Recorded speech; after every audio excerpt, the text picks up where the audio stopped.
In today's video, I'm going to be playing some Golgari food or Golgari aggro, depending on who you ask. A really fun deck with lots of lines and lots of decision tree moments, so you can either outplay your opponent or fuck it up really bad. This is a historic deck. I really like the historic format. I think it's very, very fun on Arena. I guess the problem, as many people will acknowledge, is that the Arena economy is complete dog shit. So is the UI for the most part, and it's not the most stable of clients. There's a lot of problems with Arena that they don't seem to be addressing. I just want to take a second before we get into the video to mention how I am aware of these things. I think Arena is a big fucking toilet in terms of how bad it has gotten. I do love the historic format, and I do want to continue making Magic content, so you can live nefariously through me. But I am going to keep speaking out about how bad the client is, and how bad the economy is. Blake did say on stream that he owed us an Arena economy stream at some point, but that was over a month ago at this point, so fuck knows when that's coming. I will do some more update videos on the Arena economy. I will continue to be as loud as I can on social medias about it, and hopefully at some point Wizards will react and do something that is a positive for the player base. In the meantime, I am going to continue to play Arena, which might seem hypocritical to some. I have thought long and hard about just quitting Arena full time and going on back to Modo for videos exclusively, but I do want to mix it up and play both, and I really like historic.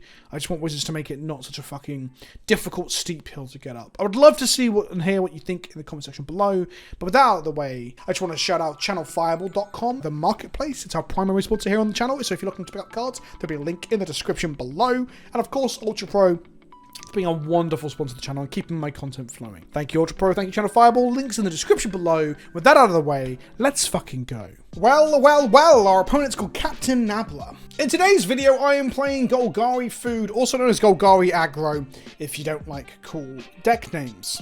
We're going to keep this, give this a shot. I guess it's not that cool of a deck name, because just calling it Golgari and then the mechanic that it uses isn't that cool, but it's cooler than Golgari fucking aggro. We are going to lead with a pussy cat, I believe. The whole point of the deck, as you can see on screen right now, is to play low-cost things that lures can recur and outgrind your opponent. It's aggro because it is quite aggressive in how it attacks with some of the bodies. The squirrel gets really fucking big real fucking quick. Get in for one there. But it's got a lot of play to it. I think it might be one of the most complicated decks in the format to play because there's just so many lines. Like already the amount of decision trees we've had after playing 2 lands is pretty mad. And whilst I like decks like Merfolk or Elves, they can have like quite cool lines of play, but they don't have anything on this. Thoughtseize here from our opponent. I wonder what they will take. But in one of the disputes, I would take the card advantage engines over the removal spells, but I don't know what they're playing. They're on blue, black, something. So we have drawn another land. We're going to deadly dispute here, getting rid of our plant, looking for an oven. We did not find an oven, but we did find a trail of crumbs, which is pretty good. We're going to resolve it now before we can get like a counterspell with whatever the fuck the counterspells that the blue-black decks are playing in Historic. I've never seen a blue-black deck playing like temples as its primary mana base.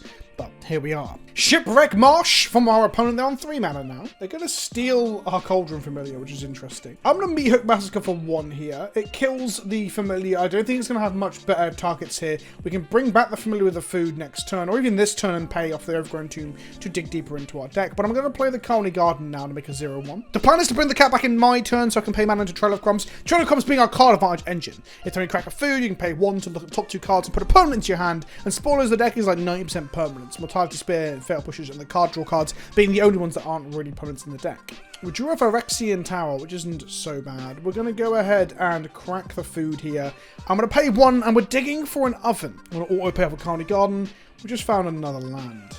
Yeah, not great. The Pussycat comes back into play, but now we have no way to actually recur if they were to kill it again or steal it. We'll play a Swamp, and we're going to put Lurrus into our hand. That way, we've got it for later. There's a risk it just gets Thoughtseized at some point, of course. I assume our opponent's probably on Hullbreaker Horror and the Sharknado. They're my guesses. Let me know in the comment section below if you've got another guess for this. They're using the Archmage Charm now to draw 2 cards as opposed to just stealing our Pussycat. They may have some number of 200 Gearhulks as well, because Flashing Back Archmage Charm is pretty good. Build your own massive, fatty Mole Drifter. Search for his counter from our opponent. We have a Mortality Spear to deal with that if we can gain a life. At the moment, we don't have a way to do that. We drew the oven because I'm really fucking good at Magic. Now, this might get counterspelled. And if it does, we can play Lurrus and then stick the oven that way. Drown in the lock. Sure. This does mean that we can't actually kill the Iscanta this turn, but that is fine. Actually, we could have done it if I had gone Tower, sack the plant. I still can. Make 2 black mana off this plant, and then we shoot them with a Meat Hook Massacre. because whenever a creature an opponent controls...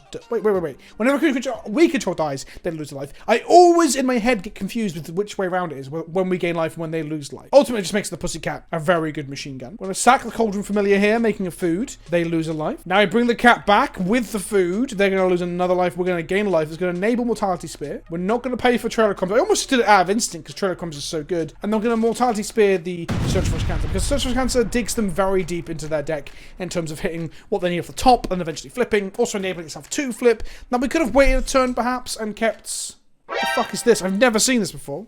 Wow. Interesting. We're going to play a Trail of Crumbs, which is going to make us food. We're going to bring back the Cauldron Familiar with the food and pay. This way we can play our sorcery speed spells that we find off of this. We're going to auto-pay for that one. Find a Meat Hook Massacre. They're legendary, by the way, so we can't just make a huge machine gun with Pussycats and Meat Hook Massacres. We find some yet more land. Ping them for 1. We will play an Overgrown Tomb and untap it. That way we have access to Fatal Push plus the 2 activations of Trail of Crumbs when we eat this cat with the oven, which is a lot of fucking weird words to string together, I will admit. Narset is fine. It doesn't actually affect our Trail of Crumbs at all. It only affects our card draw spells, like the ones we cast earlier. The one that makes a treasure and the 1 mana version. Narset digs a bit deeper into their deck. They are dead very soon, with each loop of the Familiar being 2 damage. Means they're very low. They're in good threat range. They find a Yahenni's Expertise. They cast a Saloon, which we can kill with a Fatal Push here. On the end of turn, we're going to sack the Familiar. They're going to lose a life. It's going to resolve. We're going to make a food. We're going to bring the cat back by sacking off this food here. And then we're going to auto-pay for this one. We're going to grab another cat. And we're going to resolve this one. We're looking for another oven. Oven will be real good. Another fucking Meat Hook. You always hit it with many of them in hand. And then I'm just going to push the Saloon here, which is normally indestructible with more creatures, but it's not here. This is a good control finisher in Historic because it draws you a card every turn. That said, I don't know. You don't get the indestructible benefit unless you've got other bodies with it, so I don't really know why people are so keen on it. And our opponent has sacked that game off. Too much pussy. Too much pussy. Now, we get really fucked by things like Gravdigger's Cages and Relics and Lanterns. So what we're going to look to do is bring in Wilt, which is a cyclable anti-artifact, anti-enchantment card, and Outland Liberator, which is a body that can attack, but also, when it's flipped and attacks, it destroys artifacts and enchantments, but it can also be sacked to destroy artifacts and enchantments, and more importantly, because it's a permanent, we can get it off Trail of Crumbs, and I don't think I'm going to bring the Massive Fan. I don't think we want all those copies of those things. We're then going to bring in a Necromentia, because it's very good at killing Wincons like the Saloon or Hullbreaker Horror and similar, and all our copies of Thoughtseize. And 1 Feed This One, because Feed This One was also a removal spell for creatures like Saloon, but it can also get rid of Escanta. I'm going to cut all 3 copies of our Fatal Push, because I don't think they're going to be playing many creatures at all. Bone Shards we're keeping because of the Planeswalkers. Because of the fact they're going to bring in a Graveyard here, I'm going to trim 1 Cauldron from it. I don't know if that's actually correct. Shaman Guest has very few targets for actually the removal, so we'll get rid of that. And I'm going to cut a Village Rites, 1 or 2 Meat Hook Massacres as well, as they're going to have very few things to kill, although they are part of the win condition engine of grinding people out of the cats. I'm going to go with that. Let's see how my sideboarding did. If you think I fucked it, there's always a comment section for you to abuse me in down below. Some people write the word algorithm for the algorithm, but apparently YouTube is clever enough to ignore those comments now. So I'd much rather you wrote about other stuff. Trail of Crumbs is certainly a magic card. Wilt is also reasonable, and 5 lands? This doesn't really do a whole lot, but we've got Trail of Crumbs, and we're drawing a card. I'm going to... Is this a whole lot of nothing? I'm going to give it a shot. We get 2 bodies off the Colony Gardens as well. We drew another land, which is not what we wanted to see. Okay, let's go Colony Garden.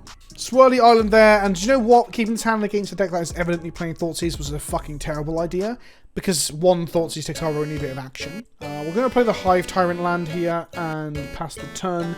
This was a terrible keep into Thoughtseize. I don't know what the fuck I was doing there. I think Trail of Crumbs is very, very good, but not good enough to beat drawing nothing but lands and the opponent having a Thoughtseize. But if I don't make mistakes, how are people going to tell me in the comment section how much of a fucking scrub I am? They've got Gravdigger's Cage off of Narset. Find a Deadly Dispute here, so we're going to go ahead and sack this token to draw 2 cards and make a treasure. No, we're not. Oh, I haven't done that in a while. I have not done that in a fucking while. I kind of want a shame scoop. That was fucking stupid. Oh my god. For those of you who don't realize what I just did, I just tried to draw cards into the Narset because I'm a fucking moron. Oh my god. Wow. Okay, let's play a Colony Garden. We could have done it in their turn to draw at least 1 card as well. This is instant speed. comment section. Fuck me. Sometimes you just fuck it. Okay, I'm tired today because I stayed up too late last night playing Warhammer 40k with a patron on my Discord. It's my fault. It's no one else's. But fuck me, am I an idiot. They have a Drown in the Lock in their hand, but they only have one card in their graveyard, so we can definitely kill the Wilt here. But we've drawn yet another land.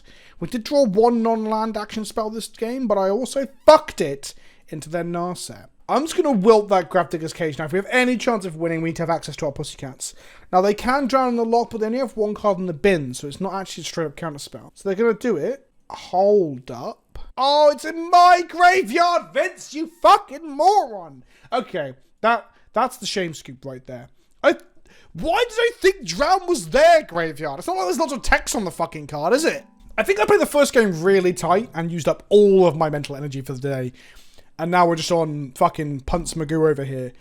Let's play first. Let's keep Trail of Commons plus Ravenous Squirrel plus some Colony Gardens. Yeah, I'm gonna run this. Thoughtseize might take our trail, but we still have the squirrel after the fact. They have mulliganed once, which is nice. They've mulliganed twice.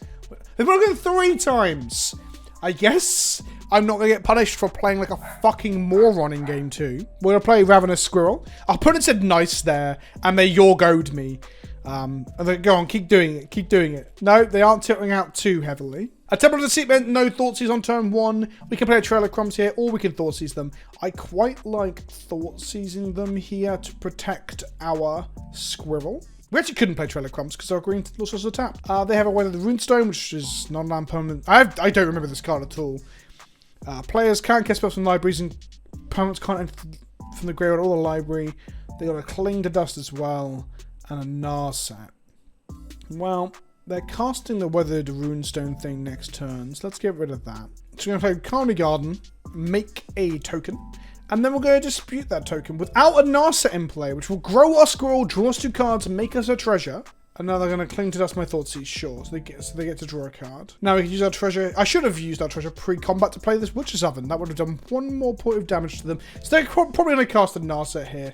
So I'm just going to go ahead and make a Witch's Oven before they have access to counter magic or similar. Yeah, we definitely missed a point of damage there. But look, I'm not known for playing tight. Thief of Sanity is certainly a Magic the Gathering card. I haven't seen this thing in a while, and I get it mixed up with Nightfell Spectre as well. Whenever it does combat damage to a player, look at the top 3 cards of that player's library, exile 1 of them face down, and put the rest into your graveyard. You may look at that card and cast that card as long as it remains exiled and use mana of any colour.